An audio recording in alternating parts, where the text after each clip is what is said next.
And that's how most of us enter photography, is as a side hustle. It's certainly, I have a membership for photographers, and most of them, the vast majority of them, started with the side hustle. So if it's a side hustle, it's even more important that you keep things simple and pared back. So everything good is simple, in my opinion, everything good. And the minute you start to overcomplicate and add things, everything becomes more of a chore. Hey, welcome to the Beginner Photography Podcast. I'm your host, Raymond Hatfield, and in today's interview, we are talking with family photographer and business genius over at The Photographer's Voice, Julie Christie. As always, this episode is brought to you by CloudSpot, the best way for photographers like yourself to deliver and even sell your photos online. So grab your free CloudSpot account over at deliverphotos.com. Today is an episode from the BPP Vault where we revisit our treasure trove of interviews to offer both new and longtime listeners a chance to uncover the powerful insights and practical tips to enhance your photography skills. Now, today's guest, Julie, is one of those people who I love having on the show because not only is she a photographer herself, but the way she speaks about business makes it dead simple for those who are just getting started. So today, Julie is going to share with you how to create an engaging content strategy, how being an introvert is actually a marketing superpower, and how to build long-term focus to grow your business. So with that, let's go ahead and get on into today's interview with Julie Christie. Julie, I just want to know, when did you know that photography was going to play an important role in your life? Oh, honestly, forever, from as far back as I can remember. Really? I remember being like knee high and obsessively looking at old family photo albums. So not taking photographs, but just obsessively looking at them.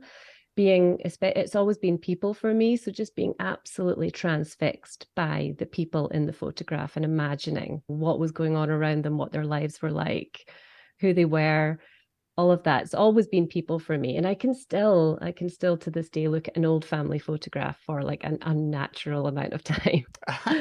But taking photographs, not so much, just kind of looking at them, appreciating them. I did ask for a good camera for my 18th birthday. I'm ashamed to say that I dropped it in the sea when I was Oh traveling, no. like less than a year later. And I'd never really managed to get my head around it. I was too young and lazy to learn properly. So it wasn't until my son came along. That's such a cliche. I know now. When my babies came along, but when my son came along, that's when I really started to take it seriously. And I took some night classes at college. But it's always been there. I've always known it was a passion.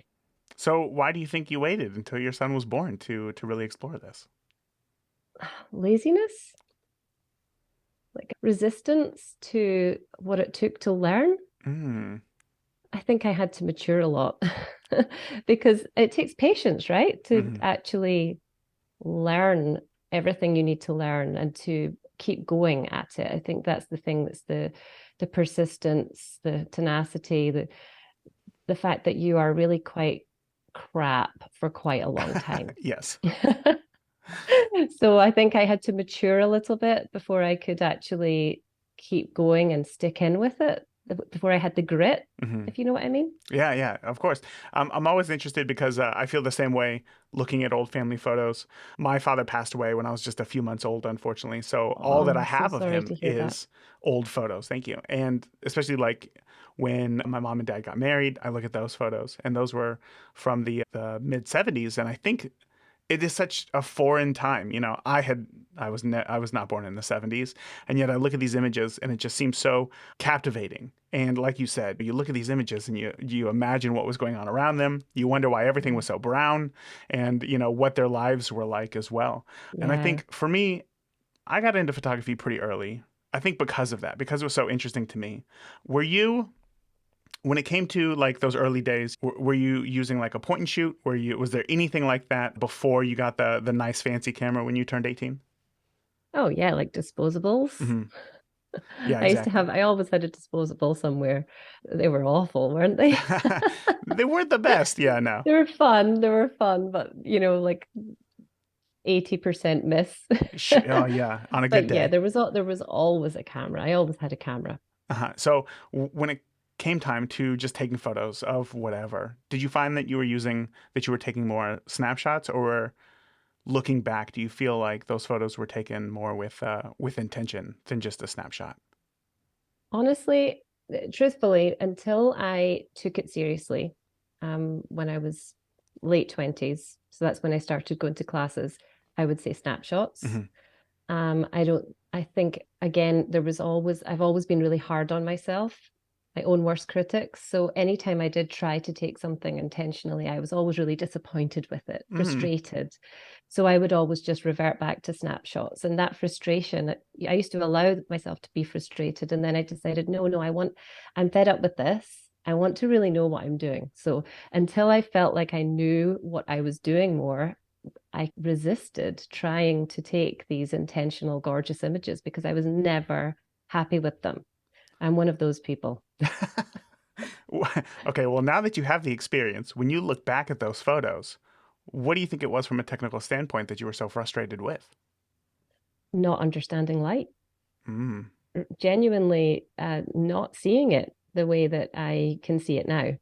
And that I would say that every single time I've taken, or in the early days, when I was taking photographs I was disappointed with, it was almost always, looking back, it was almost always because I didn't understand the light that was there at the time, the direction, how it was behaving, how I had to compensate for it. So that was always, almost always my stumbling block. Hmm. And, when that clicked, it was the most amazing thing. And it was very sudden, actually, for me when it was like the penny dropped. Really? I really understood light and how it behaved and came to love shadows. And that's when I started to fall really deeply in love with it and started to believe that I could do it. So, so what was it? What was it that turned it all around for you? What made you be able to see the light? I actually had a one-to-one with someone. Oh my goodness, this is so long ago. I found him online. He was like an old photojournalist living in a seaside village. And I asked for this gift for my birthday. And I went down there and I spent the whole day with him. And he called this section of the day installing the light monkey. Whoa. And he spent like an hour talking about this light monkey, and that the idea was that this light monkey was on your shoulder. And he took me to all these different spots and he talked me through the light and spots, even where I would have thought, well, this is a boring photograph. And he showed me how to make that photograph interesting, even just pebbles under an old shipping boat, and how the light was falling on them and how I could expose for that light and embrace the shadows. And it was just like this moment of, holy crap, like it's as simple as that. And all of a sudden, everywhere I looked, I was seeing light. I used to play it really safe. I would go for flat light all the time, especially with portraits. And then all of a sudden I couldn't watch a film without pausing a scene and obsessing over this Yes. scene and how it was lit and thinking, if I was in that scene, what photographs would I take and how would I use the light? It was like this obsession after that. Right, right. So first, I guess, did you go to college for photography? Did you go to college for something else? Tell me how that journey happened? So I was a teacher Mm. when I first started with my photography journey. I was a primary school teacher, and we moved across. I'm in Scotland, and we moved across the country, and my children were still really young. I was in a part-time job. I couldn't find a part-time job where we moved to, so and I'd been taking some photographs. I'd been getting more into it, so I thought, well, in the meantime, whilst I am trying to find a part-time job whilst my kids are young, I will start taking some photographs for money. And yeah, it was only ever meant to be a temporary thing. And I never went back to teaching, basically. So that's how I started my business. Badly. I started my business badly. I don't think so. I don't think that you started it badly. It sounds to me like, I mean, I had a similar way into photography as well. And speaking with other photographers, they have a similar route as well. And I think that obviously, what's that quote? I can't remember the quote right now, but it's like it doesn't matter where it came from. It really only matters like where you're at today. And That's so true. I wouldn't say that you're in a bad position for sure. But Not now. not now. Not now. When you did start shooting, what were you shooting? Children and families So to how begin did with. that's very interesting. So you moved to an entirely new location and you thought, okay, quickly, I have to gain the trust of parents with little kids to be able to photograph them. How did you do that? Well, I was lucky because I was moving back to my hometown. Ah, So okay. it was like coming home after 10 years. So I had lots of friends in the area. I was able to kind of cut my teeth on their children and take abysmal photographs of their children Take that abysmal they photographs. thought that they were good, and I look back at them now and go, no. So I did have a good few clients lined up to help me out to begin with. But really after that, it was like starting afresh. I didn't know anyone beyond my close circle of friends, Right. but I was cheap. Was It that was the goal in the beginning? 2010. Hmm. The competition was not nearly so fierce. Right. It was those days of Facebook where you could post like one thing to Facebook and get an inquiry. Of It course, was yeah. the glory The days. glory days. So I don't kid myself for a minute that it's not like that now. It's just not like that when you start a photography business today. I was very lucky with the timing of when I started. And I was also low cost. I mean, I think most of us start cheap, but I was selling a photography session plus 30 images on a disc for £175. So Mm. I don't know, that's maybe $250, Hmm. something like that. So it was affordable, very affordable, not profitable. But it actually, I don't regret it because it allowed me to get lots of practice with lots of clients. And yeah, that was my first year, was basically charging low prices and getting as many people in the door as possible and learning a lot on the job. Okay, so two follow-up questions for you.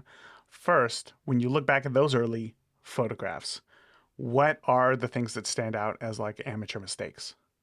Oh, where do I begin? You're like, I tried to block all those photos out of my memory. I don't even know. Yes, yes, yes. Overexposure a lot of the time. Again, what we were talking about earlier, just this dependence on flat light, Hmm. boring flat light, posing mistake. I mean, cheesy posing, terrible use of flash. Composition errors. I wouldn't know where to end there with the Right. list of Well, flaws like that you I would said, see in them now. yeah, yeah. Well, like you said, you're cutting your teeth, so you got to try all these Yes, things out. You got to figure out who you are as a absolutely. photographer. So I think that, And I'm not ashamed of them. I'm not right. ashamed of them. Yeah, I'm I think that's very, really important to note. yeah, no, I just think, and I always say that to people, look, take the terrible photographs and you don't think they're terrible at the time. You're only going to think they're terrible years from now, Yeah. and no one else will ever think they're terrible. It's like, so don't worry about them. Just take them. Take as many of them as you possibly can. Yeah, we as photographers can be in an endless feedback loop, unfortunately, of looking at other photographers, thinking that we have to be that good, and then we go out and shoot, and it's, if we're still learning, it's not going to be, it's the same Yeah, caliber as somebody who's been shooting for a long time. And that is really important. I think back to my first wedding, and I think if I were to deliver that today, I would be mortified. But at the yes, time, I was very proud of what it was that I exactly. delivered. So just keep moving forward.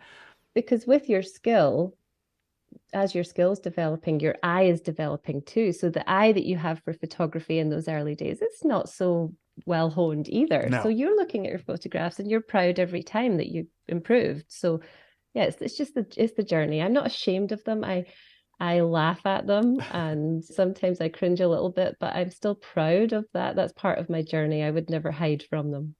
Yeah, and you took action where a lot of Yes. people would just not even make it to that point at all. But my follow-up question for you was, you said that you really first started photographing families and children just until you could find a better job. So when did that switch to you and you decided to make photography a full-time living for you?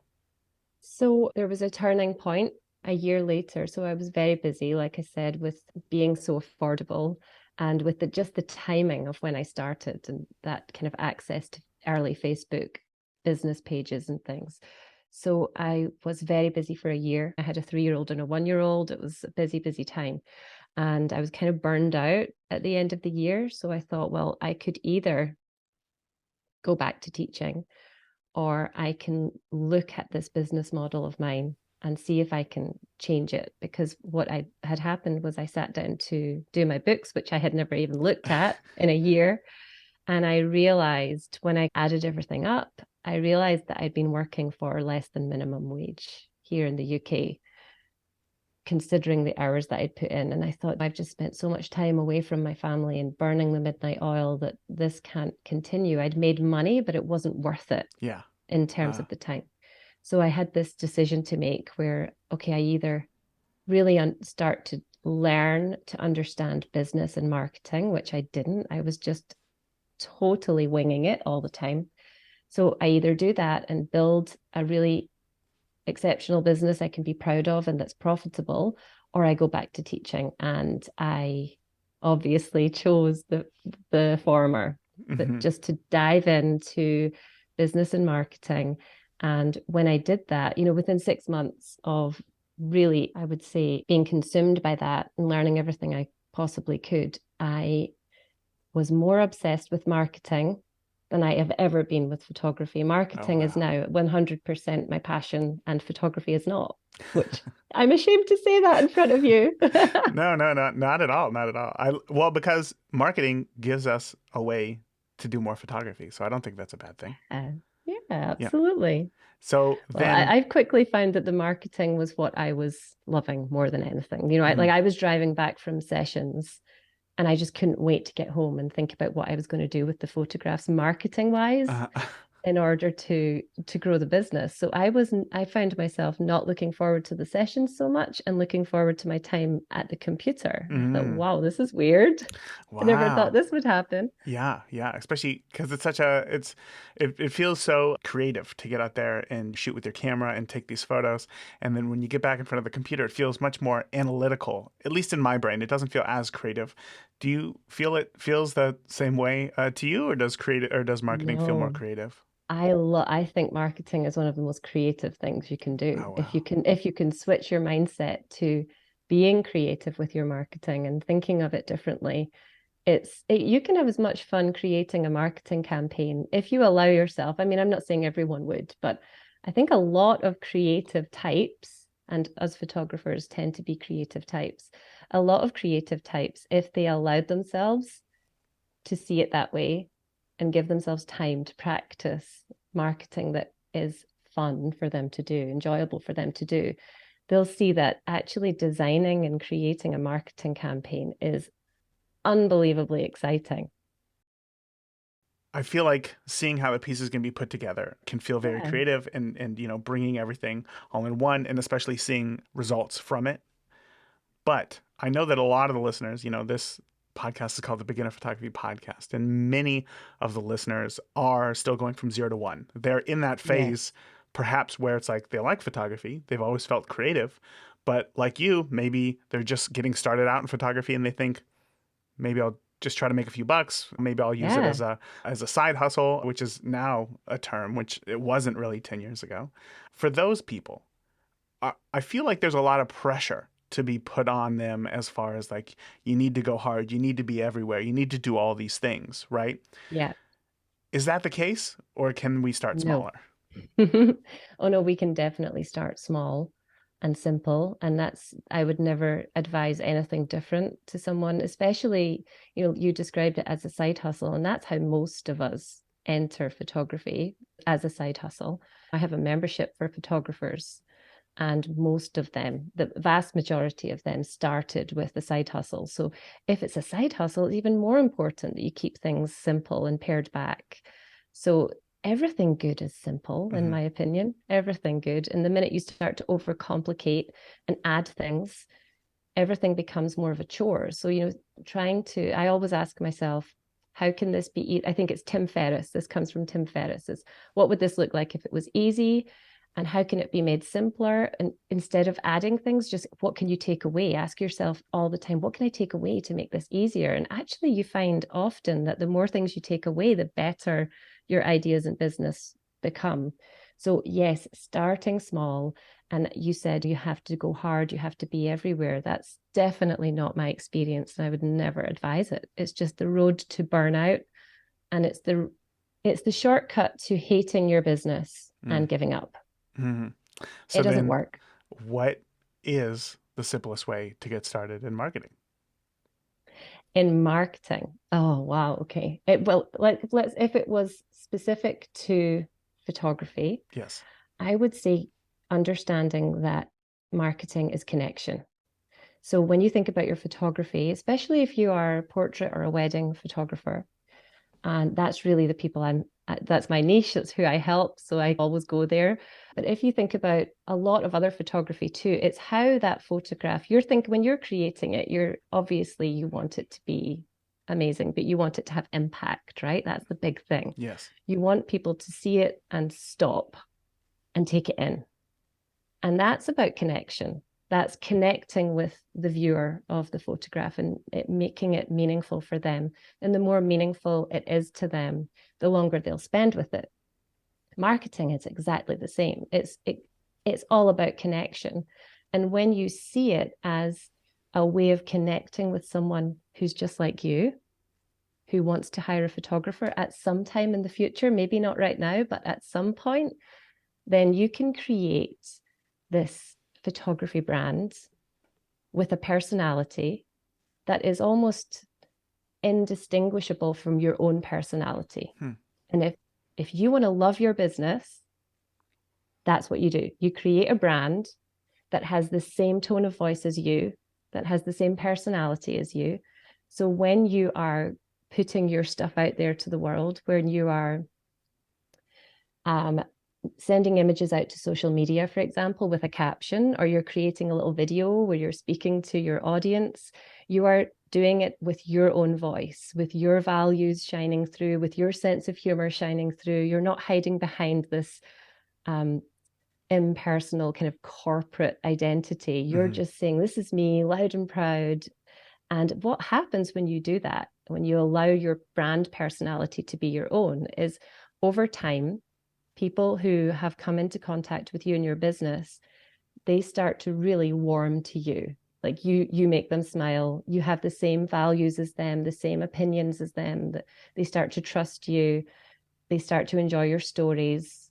And over time, even if they're not looking for a photographer, because we have to remember most people are not looking for a photographer right now, right? Hmm.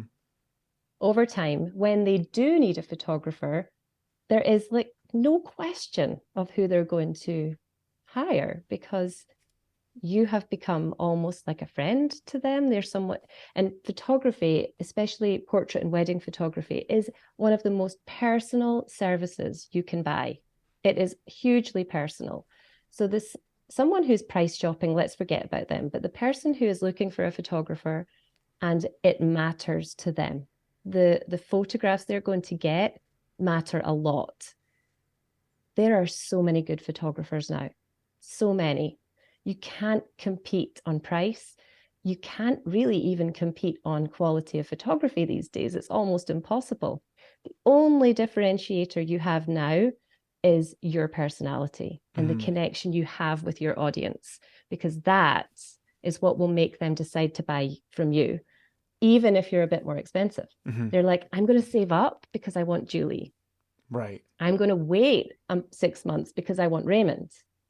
It's like people don't believe it until it starts happening, but marketing is connection, 100%. There's so many places I want to go with that. I think That the was a best. ramble. No, no, no. It wasn't a ramble. It was very insightful. I think the best example that I have for that as proof, because one of the biggest things that I hear from photographers just getting started is like, people in my town don't have a lot of money to pay for me, and my rebuttal to them, playing devil's advocate, is I bet every one of those people has like the newest iPhone, right? It's Yes. not because they don't have money. It's because Apple is really good at marketing to the Yeah. desire. People want that. And people always have money for the things that they want, or they'll always find money for the things that they want. If what's going to make people purchase in the future isn't necessarily the quality of the photograph and it's not necessarily the price, but it is our brand and our personality, what about people like myself, I would consider, are more introverted and feel worried about putting ourselves out there? How can we make an impact and still stand out as a business? Oh man, like introverts are often the best marketers. So introverts interest like if you are an introvert and I'm an introvert, like I'm an extroverted introvert, but I'm still an introvert. Introverts are really interesting in that marketing really matters to them. And marketing with integrity really matters to an introvert. So they spend a lot of time. Are you like this, Raymond? So do you research before you buy? Endlessly. Me too. Yes. And it Hours. matters, right? Yes. You want to know, and the more information you can get, the better, because you want to make the best purchasing decision you can possibly make, right? It's like you're in my And brain. Yes. yes. And so when and that's introverts do that. Extroverts are more likely to make impulse decisions and they get swallowed up in the marketing hype. Mm. Introverts are turned away by hype and they can see right through it. They're like, no, I want integrity. I want to know that I can trust this business, and I'm going to take my time. I'm not going to buy today. I'm going to read some stuff. I'm going to ask about. So if you are an introvert yourself and you have a business, then the best thing you can do is own your introversion and appeal to like-minded introverts. So for example, you maybe wouldn't do so much video. Introverts prefer to read. You would make sure that your clients, your potential clients, have an answer to every single possible question that they might have. And it's on your website and it's on your socials and it's sent via email so that they can read through it. They can make the best possible decision for them. So there's lots of different things that introverts are super, super good at. But what I would say in terms of connection is when you are, and I do think it's important nowadays that you share some of yourself in your website, on your socials, via email. But that doesn't mean you have to let them peek behind the curtains of your personal life Mm. at all. That's where I It just struggle. means that you're sharing values, opinions, starting conversations.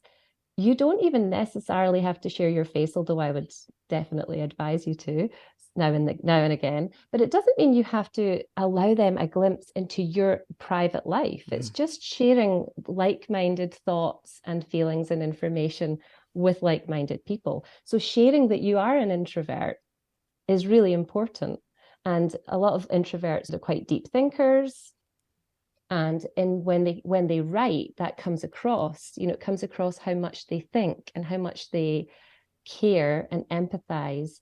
And that is such an amazing thing to Mm-hmm. have in a photographer. If I was choosing a photographer, I want them to be empathetic. I want them to be a deep thinker.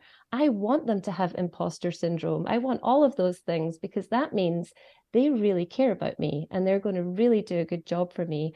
And they understand all my introvert features and all my insecurities. So it's about owning who you are. You definitely don't have to be an extrovert to be a marketer. In fact, my favorite marketers are introverts. Oh, wow. I'm not into the hype. I'm into honesty and a genuine approach to marketing, and introverts do that so well, so beautifully. Now, first of all, I love that. Thank you so much for sharing that because, again, like I said, there are so many listeners of the podcast who have said or they feel held back because maybe being an Yeah. introvert isn't, they feel like the world of photography isn't for introverts. And if you are an introvert, then you have to just do like street photography. But even then you're photographing people on the street and it's like this endless thing.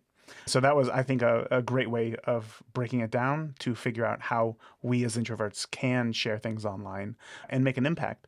But Yeah. when we are first getting started, maybe can you share some examples of what sorts of thoughts and what sorts of values we should be sharing that aren't necessarily our um, part of our personal life? Does that question make sense? Yes. Yeah, it does make sense. Okay. One we were talking about recently was family photography. So inside the membership, we were talking about social posts and people getting stuck when they're trying to create captions, create short form video, that kind of thing. And I was trying to encourage people to think small, to think simple, to think of things they can do really quickly and simply that can be high impact. So, for example, one of our members was a family photographer. Her ideal clients are parents with primary school age children. And I was saying to her, about all of these topics that are relevant and very engaging for a parent at that stage of life. And just talking about them and maybe giving an opinion on something like that gives a hell of an insight into who you are without divulging anything about your private life. So, for example, let's say you have a kid who's sitting at home doing homework. This is one of from my personal life, sitting at home doing homework, and they're really struggling. And and I've always thought when they're that age, I've thought, why are they coming home and having to do homework? I just don't believe in it, Yes. right? And so sharing that thought on social media or via email about what you feel about homework and asking, what do you guys think? Do you agree? Do you think kids should have homework at this point? Or do you feel the same? That tells me a lot about you and your values and the kind of person you are, but it doesn't show me your children. It doesn't show me the house you're living in or a day in your life. It just gives me an idea of whether I might like to hang out with you or not. So sharing even just some things that really wind you up and rattle your cage, sharing things that light you up, what makes you happy, what songs are you listening to? So there's lots of connection stuff that you can share. And of course you have to do lots more in marketing, but that connection and engagement content is what's going to really make the difference when it comes to people deciding to choose you. And there's so much connection content that you can put out there that doesn't compromise your privacy. Wow, connection content. I had not heard that phrase before. I'm going to write that down. Connection content. So in marketing, okay, so here's why I think a lot of people get mixed up. And correct me if I'm wrong, but marketing is not posting once on Facebook and saying, what do you guys think? And just trying to get engagement, right? At the end of the day, Yeah, if you want to make money with photography, that has to convert into sales as well. So absolutely. is there some sort of mixture of connection content versus sales content that we should be putting out there? Definitely. And again, when you're listening to this, it's easy to get overwhelmed. But if you try to think small with your ideas, something that you can create quickly, then it's not so overwhelming. So that was just kind of a disclaimer. Okay. But yes, there's definitely a mixture of content. So I see it as connection content being when you allow people a glimpse into who you are.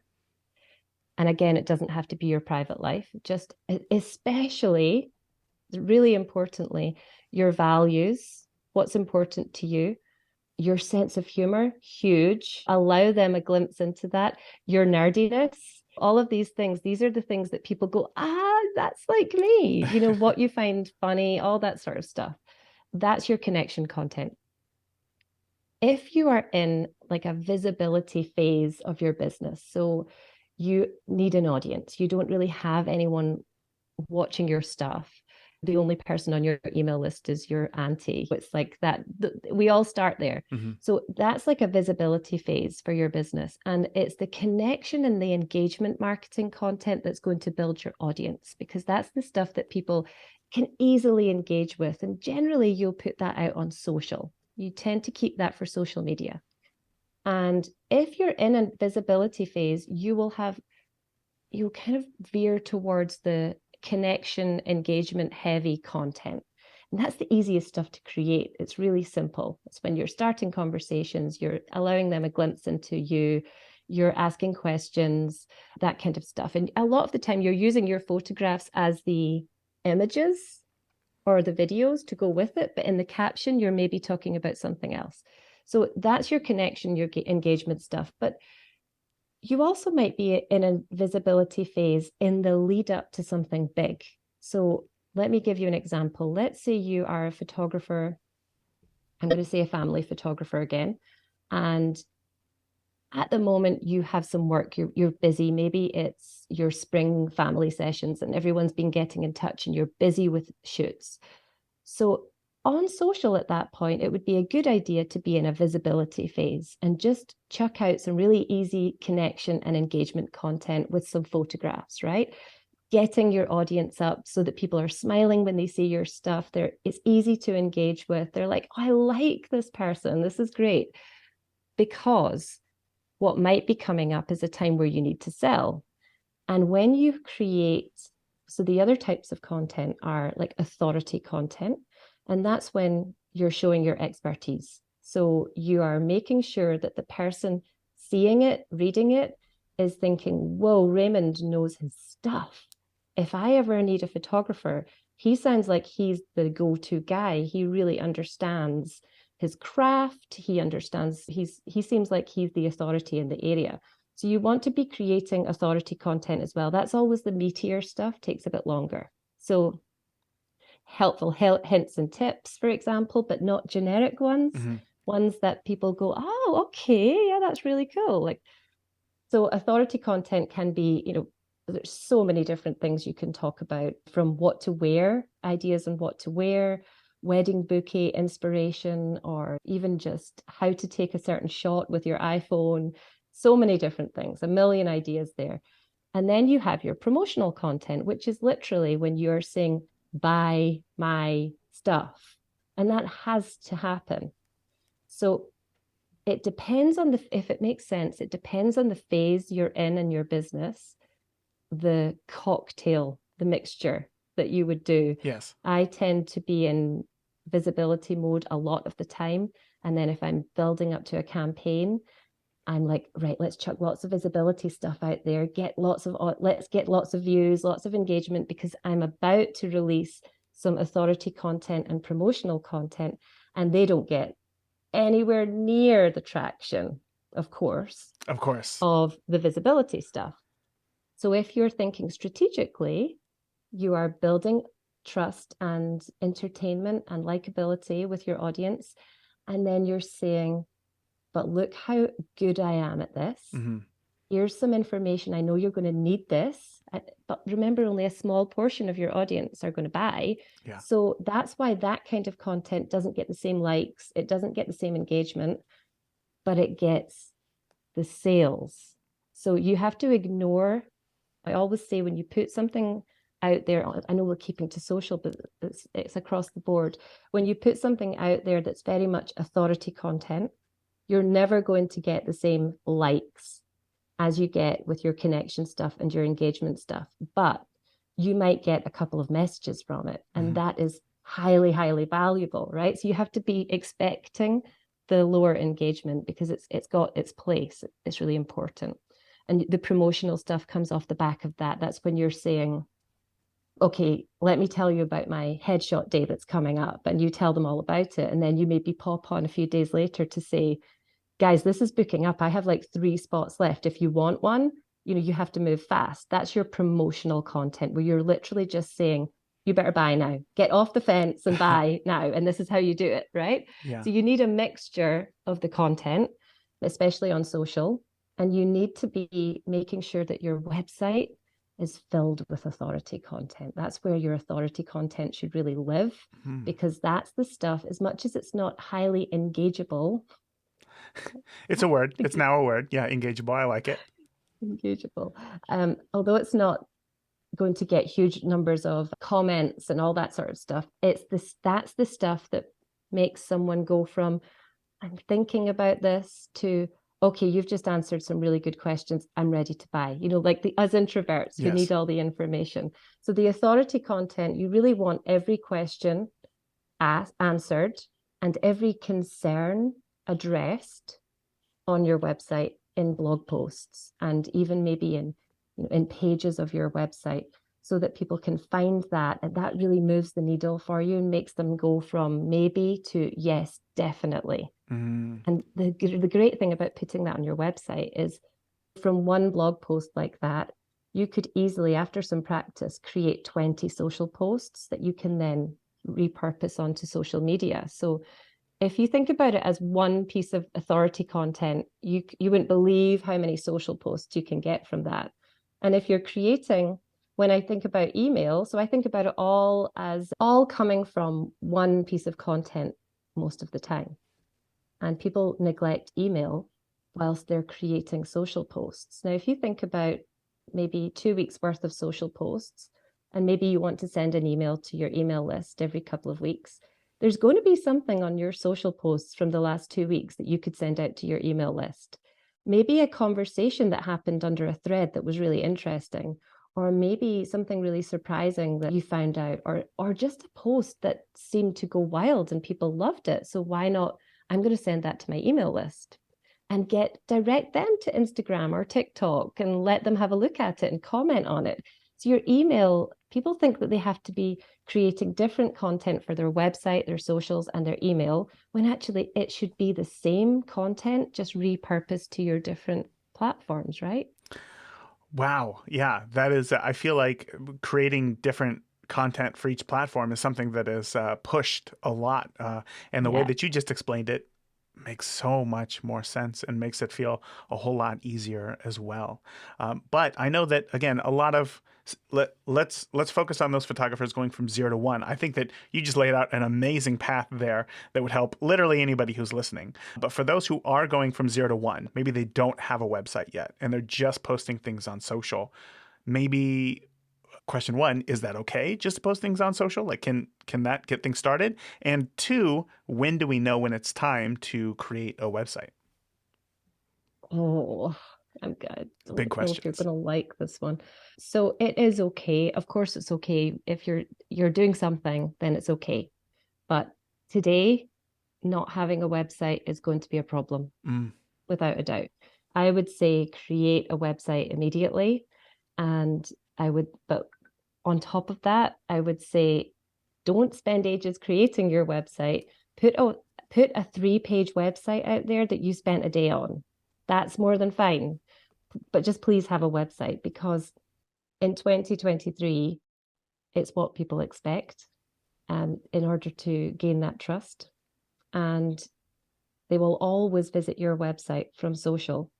So if they're on Instagram or TikTok or wherever they want, and they're thinking, okay, I want to learn more about this person, and you have nowhere for them to go, that's a problem. yeah. And it's somewhere where people are very distracted, right? And they would have to go back through your content to get that connection from you.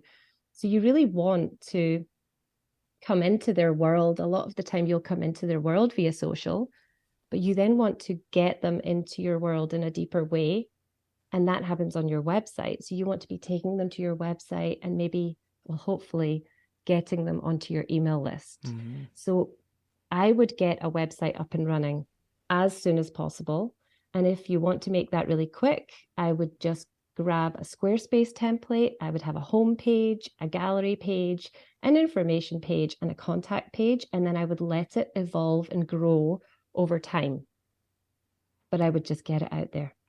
The, Julia, I don't know how to end it any better than that. That was like the plan right there. If anybody's listening, like that's what you need to know. Get started on social, create that website, and then lead people to the website. Julie even gave you what pages that you need to put onto your website. That's everything right there.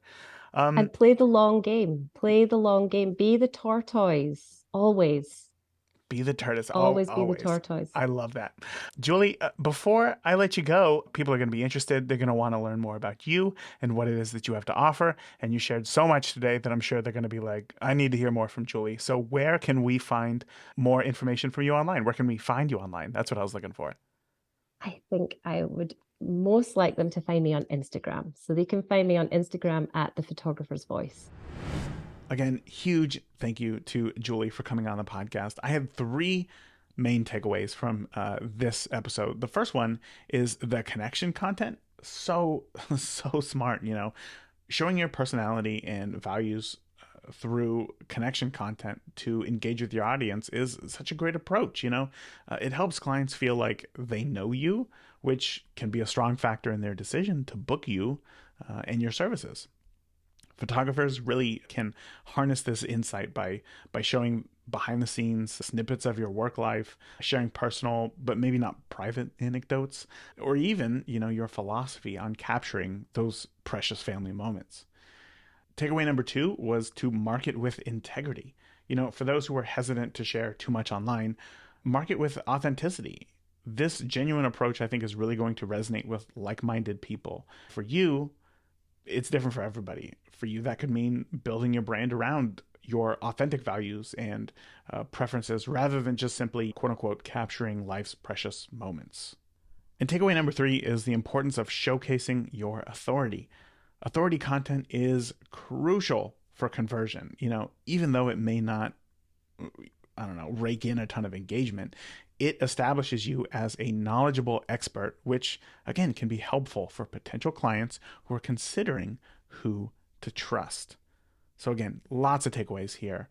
That is it for this week. I would love to hear your biggest takeaway in the Beginner Photography Podcast community, which you can join for free over at beginnerphotopod.com/group. But that is it this week. Until next week, remember, the more that you shoot today, the better of a photographer you will be tomorrow. Talk soon. Thank you for listening to the Beginner Photography Podcast. Keep shooting, and we'll see you next week.